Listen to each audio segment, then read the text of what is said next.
to you about what's going on as far as the world of sports is concerned. Left tackle's a little theme today, too, some laughs with the retirement of Joe Thomas. And here is Mike in Connecticut. He says hello. Mike, good afternoon. How are you today, pal? Chris, good afternoon. Real pleasure to speak to you. I always learn something when I listen to your show. That's part of it. Hopefully, have some laughs, too. That's important. Go ahead. Fire away. Oh, no question.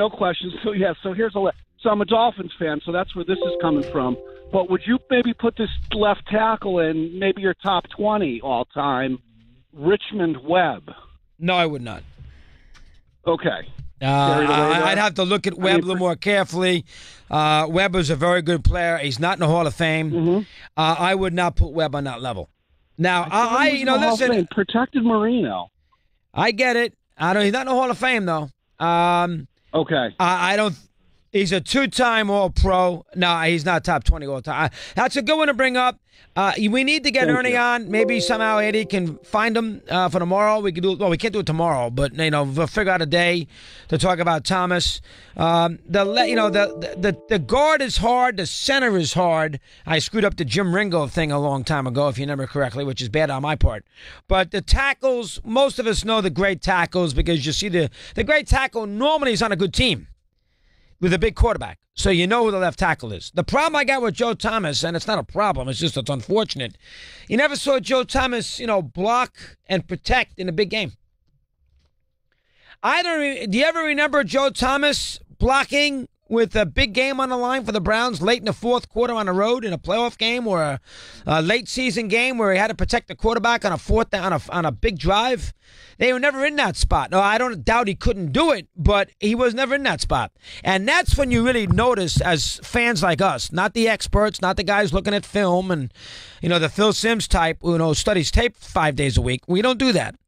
Just talking about the average, pretty aware football fan, the sports fan, you recognize the offensive line most significantly, in the big game when they have to protect the quarterback with the season on the line or a big game on the line, on the road, noisy environment against a pretty good defense. Quarterback's got to throw every single down, and that's when you see what the left tackle does and when the offensive line does. And how many times do we see Thomas in that spot? Not many. Here's Matt in Indianapolis. Matt, your turn. Hey, Chris. How are you doing today? All right, Matt. Thank you. What's going on? What do you have for me? Hey, Chris, I don't have a radio. I'm at work, so if you can, I just want to hear your comments. Let me know what you think. I think the Vikings have made the worst decision in NFL history. Well, I've been talking about that for 2 days. I agree with you, Matt. I think to me it made no sense. And here's why, Christopher. The best chance scenario for them is to finish exactly where they finished last year because the Eagles are a better team. You just paid king's ransom to a guy to get you the same results as a guy you're paying McDonald's money to get you the same results. And not to mention you've had Aaron Rodgers sitting last year after he got hurt every day on the way home from a game. He had to stop the laundromat to wash the vomit off his shirt from watching how bad his team played. And now the Packers have a GM that's actually going to do free agency. You're not even going to win your own division. So I guess my question, I have no problem with them going after talent. If they could have got someone like Drew Brees, a proven player, then by all means go do it. But how about this, Chris? How about your coaches do what they're supposed to do, coach? When Wentz went down, everyone thought the Eagles were done. But guess what? Peterson coached.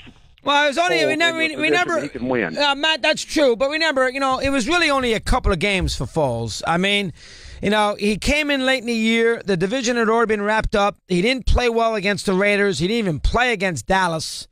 Against Atlanta, he was okay, but the defense won the game. He played great in 2 games. I mean, when you get right down to it, was 2 games. He played great against the Pats, and he played great against Minnesota. I mean, so let's not make it sound like that Foles, carried them. He played, he was great in the games. And Peterson gave him all the credit in the world. He didn't, shackle him. He let him do his thing. So that's important. But it was only 2 games. But I generally agree with exactly what you said about Cousins. I'd be concerned there, too. Phil in Florida. No, that's a bad line, so it's Eddie not double-checking the phone. Don in New York is aboard here on Mad Dog Unleashed. Donnie, good afternoon. How are you today?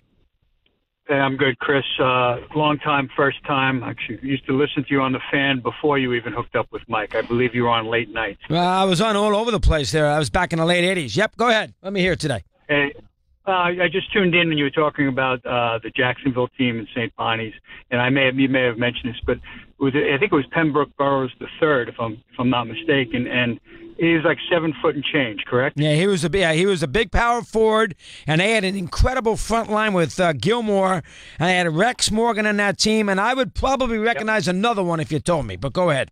Yeah, I know. I'm not a big Dolphin fan. It was a long time ago. The first time I thought about it. But if I remember correctly, he was not a ball player. They discovered him in the band playing the trombone or something. But he stuck his head was like 4 feet over everybody else and said, "You should play basketball." You might be right. And I believe Durham coached that team. Joe Williams was at Florida State. So I know Joe Williams coached Jacksonville for a while too, but I believe that it was Durham who coached that team. I'm pretty sure. Go ahead. I heard you mention Brian Winters also. My hardcore claim to fame is I held Brian Winters to 19 points in a CHSA first round up in Rose Hill. Of course, that was 19 points in the first half, and then they took me off. Winters was a classic New York player. He was a great Brooklyn. Where did he go to? Where did he go to school? Archbishop Malloy. Archbishop Malloy. He was a great player, no question about it. He played with he was taller than the center. The center, Kevin Joyce, who was a year older, he went 6'3", could jump through the moon, and he went to South Carolina, which was big time at the time. Sure was. Played point guard, and then of course he went into that famous Olympic team that got robbed.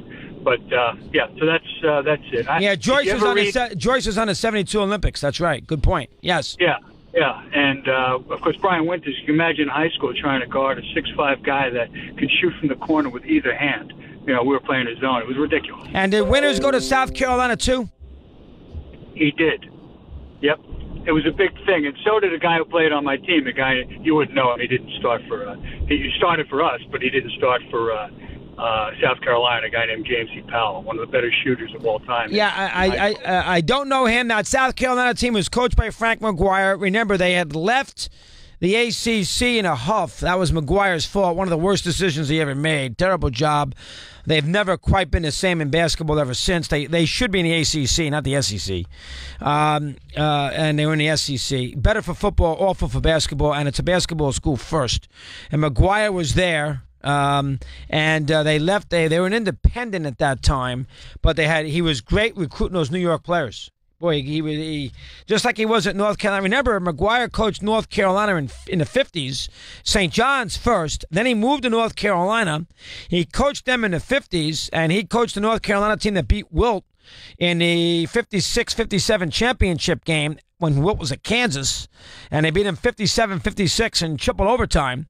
And then he Then he went to Carolina.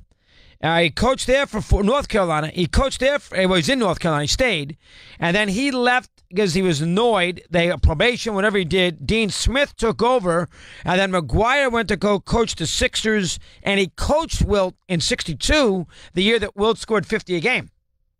And then he went to South Carolina later on while South Carolina was in the ACC.